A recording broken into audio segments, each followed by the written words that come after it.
Okay, good day. So to continue with our discussion with sheet and bending moment equations, then eventually using these equations we can compute for the we can determine can draw also the shear and bending moment diagrams. Take note, the shear and bending moment diagram represents all the shear and moments at all points in the diagram.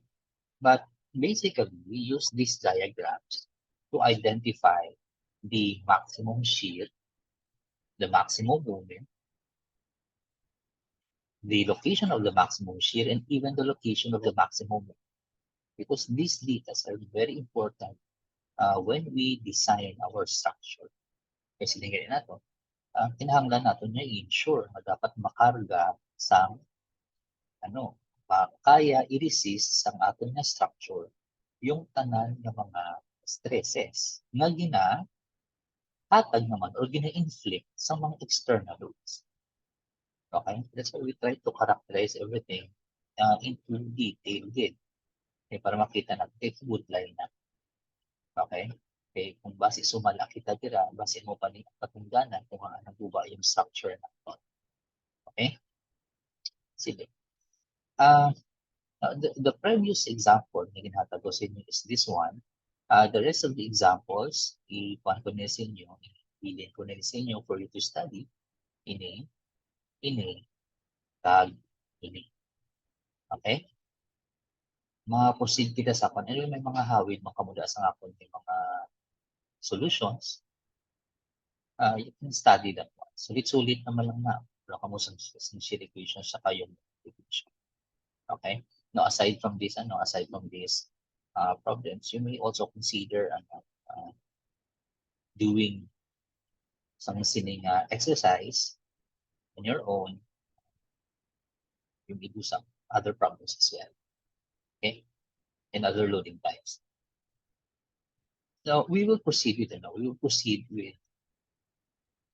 the relationship between the load, shear, and bending moment.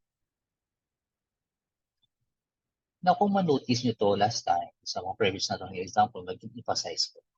Now, whenever we wish to determine the location of the maximum moment sa aton nga beam, ginobra natin, we take the derivative of the moment equation. And then we find out that the resulting derivative of the moment equation is the shear equation. Tama? Ayun. That's what nagbilin pag ito sa inyong question last time, kung pwede kuhaan yung pag-derivative yung shear equation and try to see ba siyang natagay sa inyo yung load equation. I hope you have done that one. Now, but then, klaro, bisan dito pa lang, klaro, that there is a relationship between the moment diagram, the shear diagram, and the load diagram.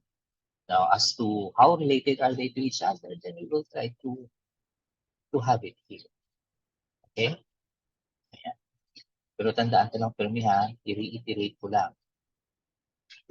Maximum and minimum points sa aton niya curve or sa aton niya function is located where the derivative or the first derivative of the function is equal to 0 or undefined. Klaro na, okay? Eh, kung ginstudyuhan nyo naman ito yung example number 1 natin, kung manotice nyo, sa diin ba nga point sa beam nag-occur yung maximum moment.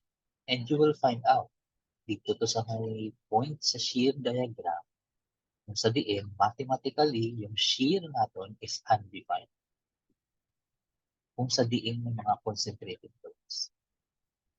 Okay? Ayan. Case-to-case basis, basta tandaan nyo ang duha ka condition. Maximum or minimum points in a function is at the points where the derivative of the function, the first derivative of the function is equal to 0 or undefined. Okay?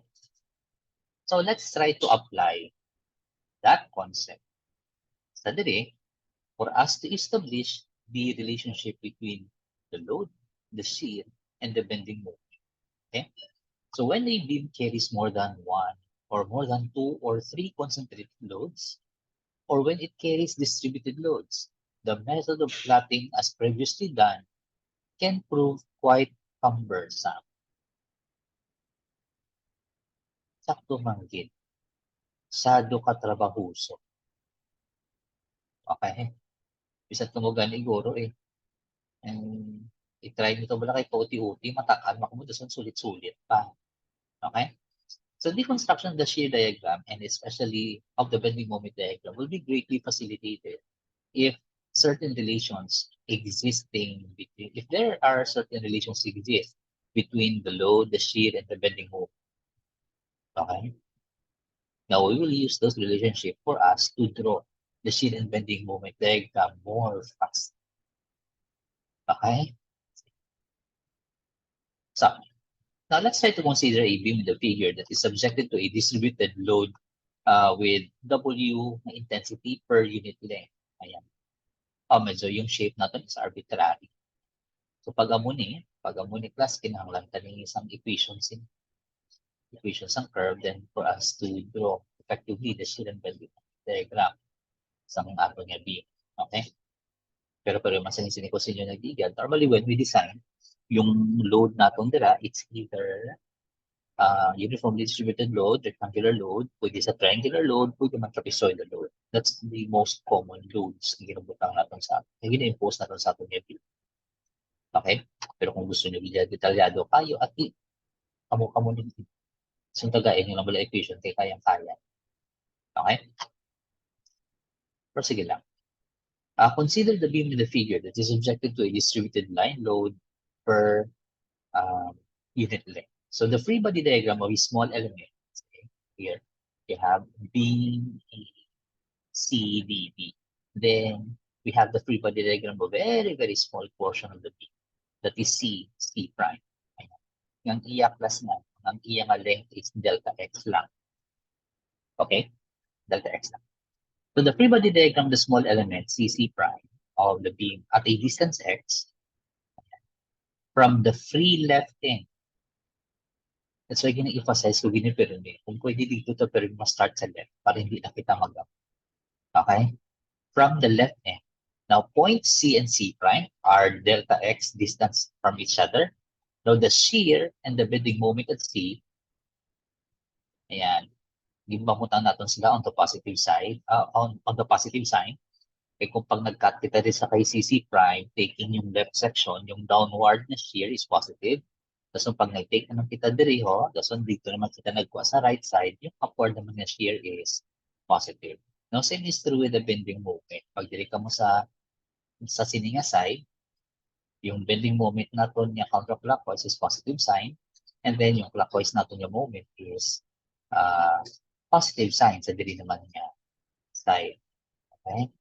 Na kung medyo galibog ang ulo nyo diri, pwede nyo man ma-pause class yung ating video and kanto ka mo to sa previous natin video talking about the sign conventions. Okay? Ayan. So we have the free body diagram. So we have the shear at C, and then the bending moment at C, and then there is a load in between. And then, of course, due to this load, there will be changes in shear. Okay? That's why yung ato din na shear is the shear at C prime is the shear plus whatever changes in the shear. And then yung bending moment natin sa C prime is the moment plus whatever changes in the bending moment from C to C prime. Okay? Now, ang unique laso, matingala ka mo nga sir, ga sa sentro ni sir nagtupa ang resulta. Kaya medyo nag-curve pa na. Okay? Now, tandaan tak na sa when we take a very small distance of the beam, ang ining curve line sa kaso, ga-approach naman na ni saklas na horizontal straight line. So what we did, yung load natin, yung intensity W nga niyo, pag intensity W nga niyo, parehas lang. So gina-take na lang ni saklas na straight line. Okay, the more ngayong delta X mo, gagamay, ang shape ni class nag-approach rectangle.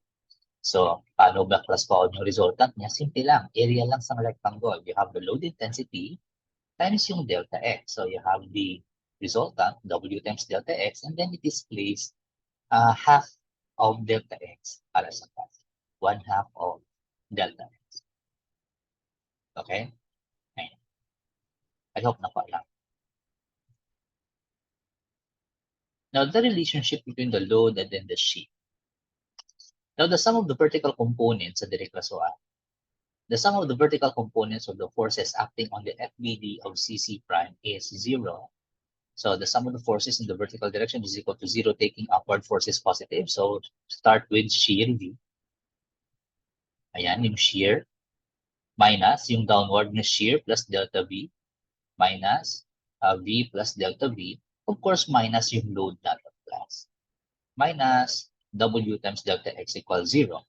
And then, kung i-rewrite niya sa natin, ang magawa na lang, yung V kag ang minus V, yung ma-zero out, then this one becomes negative delta V. So negative delta V minus W times delta X, it will give you this expression. Okay? Now, from time to time class, kung hindi nyo ma-gets, pwede nyo din ma-post yung video anytime. So delta V equals negative W delta X. Okay? So if you will try to rearrange it, may makuha ka class nga mo sin. Ayan. May makuha ka nga mo sin. Delta V over delta X. And try to note liwat yung definitions ng derivative na to. That when you take the limit of delta V, delta X, as delta X approaches 0, this is actually the definition of the derivative, meaning the derivative of, this is equivalent to the derivative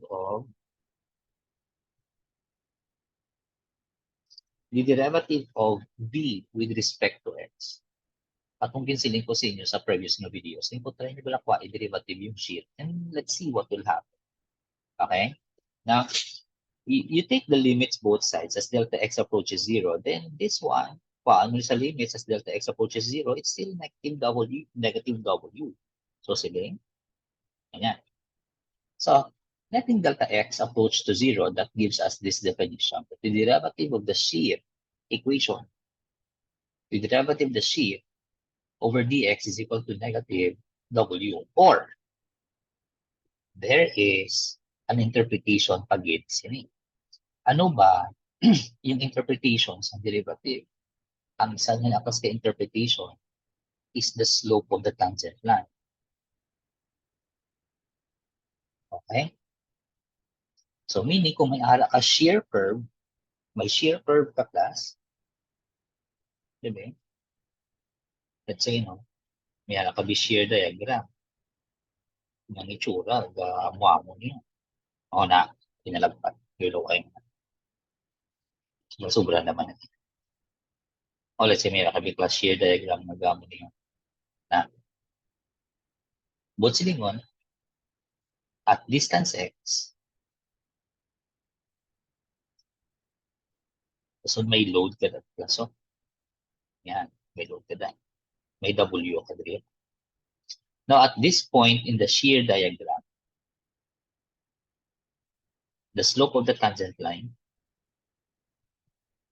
equals negative of W. Okay?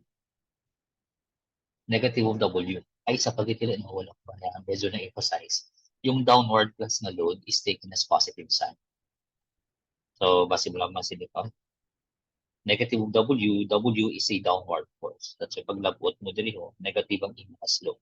Yung slope, this is dV over dx is negative W. So, meaning the slope of the tangent line on the shear curve is equal to the negative of the load. Okay, the negative of the load at that point. Okay? Ayan. Pero may isa pa gini sa class. Now we say that the slope of the tangent line on the shear curve at any point on the shear curve is equal to the negative W. May isa pa gini.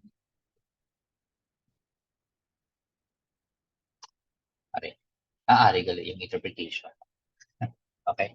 Sige, basahon ko na lang. So the equation dV over dx, which is equal to negative W, indicates that for a beam loaded as shown, the slope dV over dx at a point of the shear curve is equal to the negative of the magnitude of the distributed load per unit length. Okay? It is equivalent to the intensity, the load intensity at the point. Ayos? Okay. Now, if you try to transform atong equation nga ato, amo na gini niya class ang mabadasig sa ato nga pagsunod. Transforming the equation into, knowing that dv over dx is equal to negative w, so we transform this into this. So dv equals negative w times dx. Anong dv gani? This is the change in shear. Well, dx is, of course, the change in distance x. This is change in shear. Okay? So meaning that's a difference in shear. And integrating between points, let's say from C to D, if we will try to integrate it from C to D, meaning we have the shear at C and then the shear at D. So if we will try to integrate it, it will result into this. Okay? Pwede mo isa pa, a V, limits from 0 to, limits from the shear sa C and then yung shear sa D. Now, this is equal to the negative. Okay? The negative integral sa W dx where x is from C to D. Ayan, so manghimon sa din naman nyo. If you try to substitute this one, this is equal to ari. Now, paano tayo sa basahon? Now, VD minus VC is equal to, now kung sundo natin yung definition naman sa integral, W dx, ari class o, W dx is W times, bawa ko ng average yan ako. Silinta ka ginadok pa naman lang nasa, rectangle naman lang nasa as delta x approaches 0. So, ang rectangle naman na, sa ano ba yung W dx? Ari class no? That's W dx. W dx is the area of the load diagram.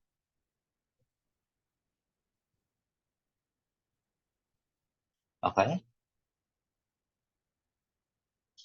This one,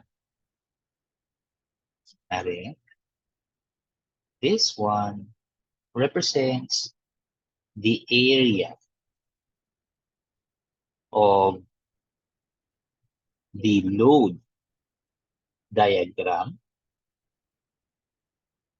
between points. Between points C to D. Ayan. So kung interpretan niya sa kaso, this is actually the change in shear. Okay? Change in shear. Or the difference in shear. Okay? Change in shear or the difference in shear between point D and point C equals the negative area under the load curve between C and D.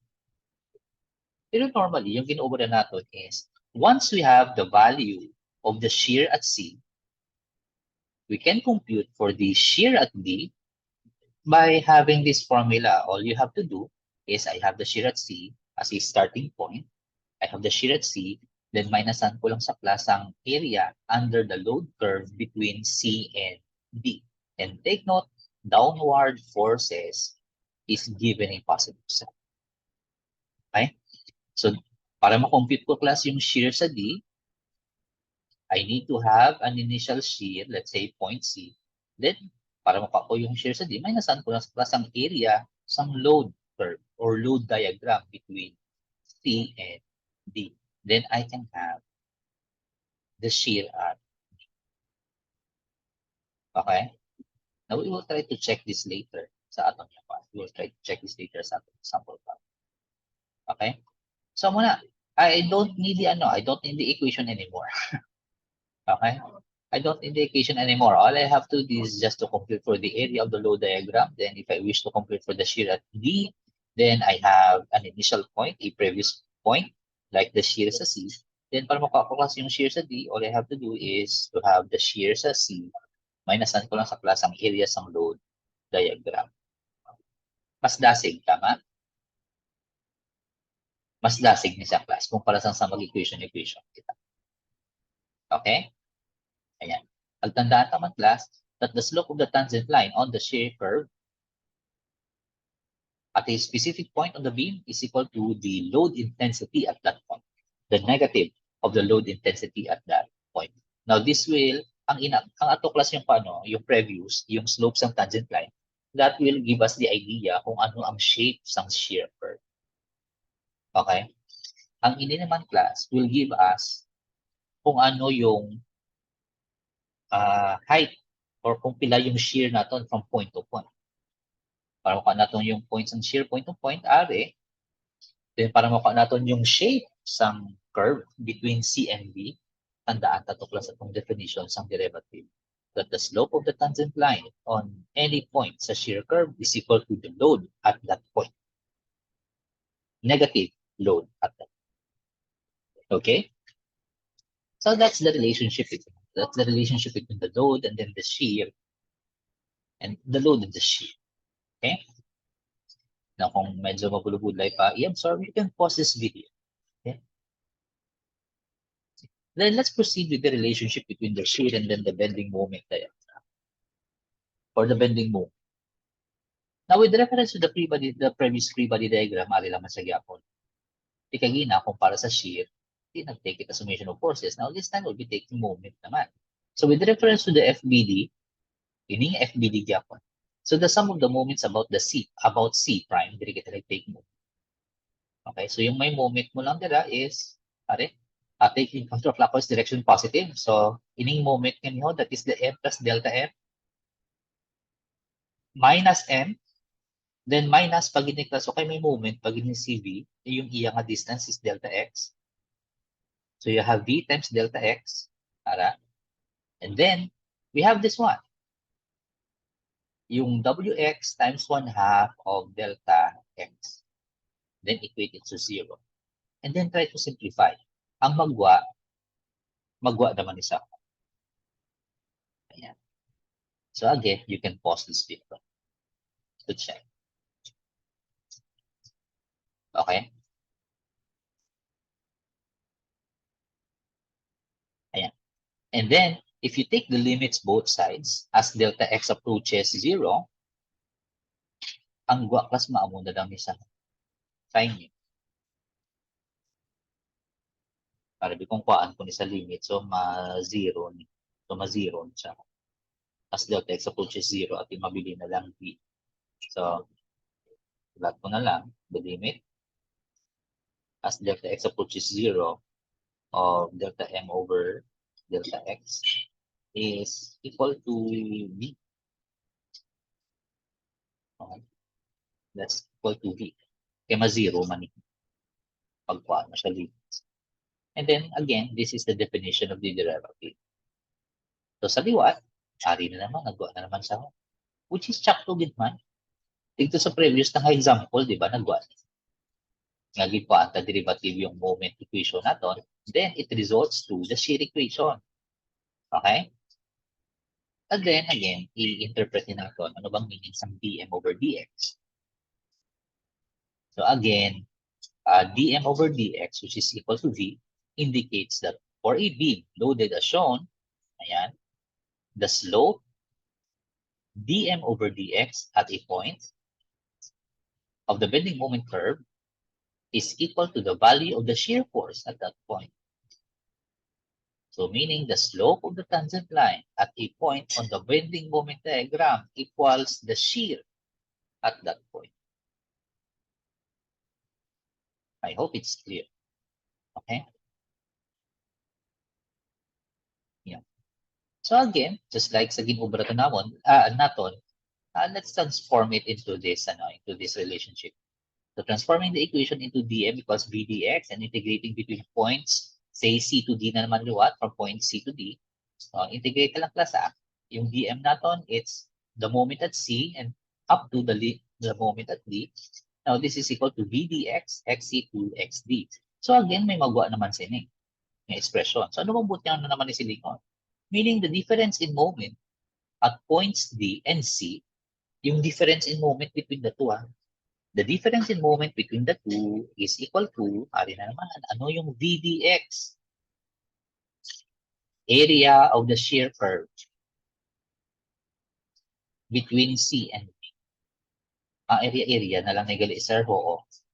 Ma-area-area na lang ta. Sometimes in the class nga, meron yung panawag nila, drawing the sheet and bending moment diagram using the area method. Okay? Which is true.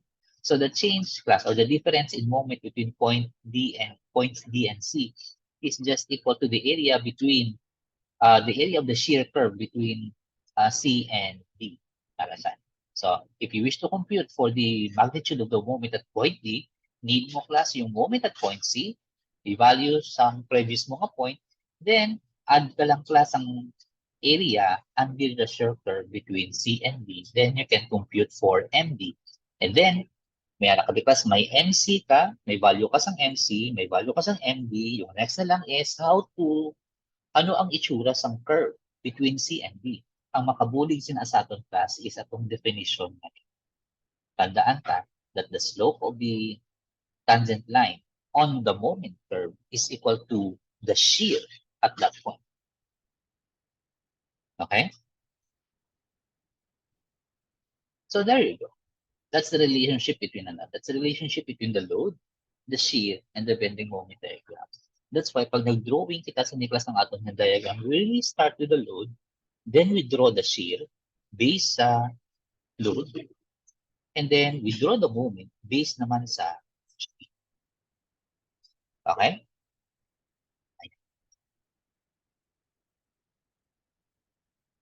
So the results of the preceding discussion is shown in the figure. Okay? Now the area under the shear curve is positive. Sorry.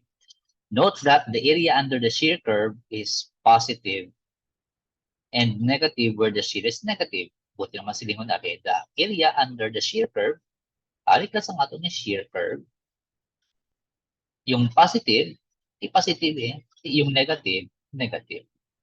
Natandaan na class, ngayong downward natin yung load is given a positive sign. Ha? Okay. So let's say you have the shear at C dire, then you have the shear at D, then you have the moment at C, and then you have the moment at D. Ginubrahan siya class, ginubrahan siya class moment diagram, shear diagram. Let's see what will happen. Ang ginubra, para makuha na itong class yung shear sa D, we need the values ng shear sa C. Then, may nasanta sa class ang area sa load diagram. Okay, minus the area of the load diagram. Ang makuha ta class is yung shear sa D. Okay? So, alis ako. Because VD minus VC is the area of the load diagram between C and D. Now, let's talk about the slope. Okay, padako-dakuan ko. Ang shape sang tanto bala class? Ay, lang. Nagkuha lang tayo class 1, nagkuha lang tayo value ni VD atong area. Pero ano yung shape? What governs the shape? Okay? Sige. Oh, ano gani?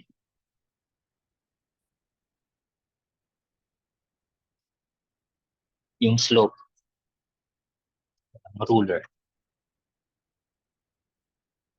Saan akong ruler? Sir, paano sir ang shape? Sir, nag-amo na, sir, man. Walang tawon tayo. Hari class, at point C, may load intensity nga muna kada ko. So, buot silingon, negative slope na sa class, na ang slope niya, medyo flat, kay gamay mo. I-assume ko lang sa class niya. Pag nag-draw ka na tangent line, ang itsura niya. Na. Dason, pag labutan naman class na dili naman niya point. Kaya. Okay, uy, mas dako. Meaning, medyo steep. Pero negative. Okay? Ang negative slope difference at that point, kapag na pag nag-drawing ka na tangent line, ang itsura niya. Na. Pag labot mo naman diri, amuning load intensity, uy, nagdako na gid ang load intensity, meaning mas steeper, pero negative.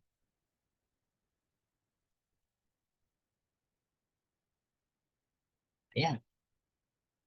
Mas panagid, mas naghilay na gid, lantawan nyo. Gahilay?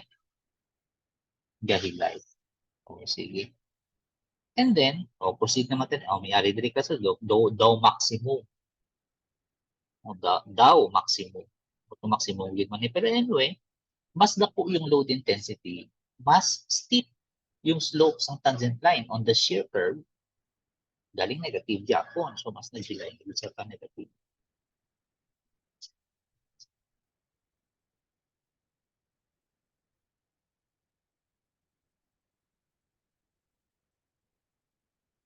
So, dili siya nagpupa. Mas hilay na di. Sir, pwede lang na ang tangent line, sir, makakross sa curve. Oo. Kanto naman, o nagnubo-nubo. Nagnubo-nubo ang intensity sa ato nga load, pero downward sa gyapon, so ang slope natin is negative of the W. So, medyo flatter na. So, kung ma-notice nyo, paglabot naman diri, pwede naman sa home. O, nag-flat na, nagmatamat na sa hapa, nagmatamat na sa flat. Pag-drawing ko sa tangent line. Until sa type tas na malabot, pwede naman. Na naman load intensity, downward sa gyapon, so buot sila mo, negative slope gyapon na sa class, kag mas gamay lang galing intensity, medyo flat. Nan. And if you will try to trace the tangent lines, if you try to trace the tangent lines, it will give you the shape of the shear curve. Nakuha nyo ko? I hope nakuha nyo lang. Because this is very important. Sometimes, amo lang man yung ginatalangan sa mga kuhan, ginatalangan sa mga estudyante. No? Yung pagkuha class ng shear sa D, it's very easy. Once you have the shear sa C, plusan ko lang sa klasang load. Or minasan ko lang sa klasang sang area sang load diagram, makuha ko na yung VB. Yung next nila pero nga challenge is yung shape sang curve, sang shear curve from C to D. Now, the one that dictates this is the intensity of the load distribution. Pagtandaan natin that the tangent line on the shear curve is the negative of the intensity, load intensity. Sir, paano ba sir kung wala sir load? Yung W mo zero, zero slope. Meaning ang imo nga shear curve between those points na wala load, zero slope, straight line. Notice nyo yung example number 1. Try nyo. Yung number 1 natin ito, nga puro lang concentrated loads. That's on, at points between the segments, nga wala kita sang load, yung shapes ng inyong shear curve, flat, zero yung slope. Okay? Sige. Yan. I hope na gets niya. Because the same thing happens naman dito sa kay movement. Okay? Galing tandaan ka lang bigla sa shear ya class, ang iyang slope is negative daw. Sa moment yan, kung ano ang shear, amugin na yan ang iyang slope ng tangent line. Okay? So the results are valid even when concentrated loads are applied between C and D as long as the shear curve were drawn correctly. Sir, ano naman niya sir yung pag may mga concentrated load. Okay? So tandaan ta class yung W to bala class, dV over dx ni equals to negative W. W is ang unit ni na class naka kilonewton per meter, or pound per foot, pound per inch. These are yung mga concentrated load yan. Okay? Mga ano sila ya, sir? Anong slope na nila ya, sir, pag i-drawing mo, sir, sa shear curve? Ang slope na nila ya, class is infinite. Meaning they will give vertical line. They will give vertical line sa ato niya shear curve. Okay? They will offer a vertical line sa ato niya shear curve. Klaro lang tada? Sige. So the results are valid even when concentrated loads are applied between C and D, and as long as the shear curve were drawn correctly. So not valid if a couple is applied at a point between C and D. Nga, di natural ang couple, hindi man na yan load intensity. Couple man na aside. Okay? So do not include yung couple, magsuma ka sa shear mo sa D. Kung nag-compute ka sa area sa area sa imong load diagram. Hindi man na siya load intensity. Okay? And then, i-notice na naman class yung moment diagram naman. Now, let's say, at point C, you have this moment, and then paano ko class class yung moment sa D? Simple lang. Moment at C, i-paon ko lang ni class yung areas ninyo sa shear curve, both the positive and the negative. Alin, may positive area, may negative area. I-add ko lang na sila di class sa kay MC, that gives me empty. Pero notice class are from C, pakadto di ba sa may zero shear. Natural, kay positive area ni, madako ang moment. Okay? Madako ang moment sa during a point. Dason, may nasanwan mo sa negative nga areas ang shear. Then, nagamay na naman ang moment.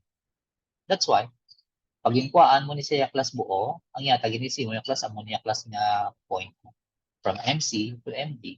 Now, the difference is MD minus MC, which is equivalent to the area of the shear between C and D. Okay? I hope na-gets man eh. Now, you can pause the video anytime. E paano naman niya, sir, yung shape sa moment curve? Okay? Ilang taon na naman ang shear eh. O, pilang shear mo din. Yung shear mo is this much. Positive shear, both silingon, positive slope. Ang tungod dako, steep.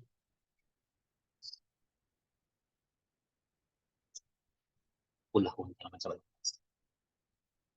Okay. Hindi lang green ng galit. Okay. O, steep naman sa class. Kay tungod, dako man ang ato nga shear. Now we move from point to point. Now notice, yung shear to the class, gagamay ang value. Pero positive. Both silingon, from steep, gapa-flat na siya class nga nagapa-flat. Okay, from steep, then gapa-flat na nagapa-flat. Ayan. Flat.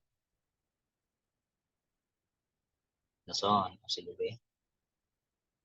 Paglabot pa nila nag-flat na gid, kaya mas nagamay yung shear, positive galing yung slope. Nason, until sa time class nga ma-reach mo ni class yung zero shear. Okay, yung zero shear, it is the point where the maximum moment occur. Natural, zero quantity, zero slope. Ayan. Then as you move from left to right, uy, nagadako yung magnitude ng shear galing negative. Okay? From flat to steep, galing negative. Na. Yung shear mo gadako in magnitude pero negative. So, negative and getting steeper.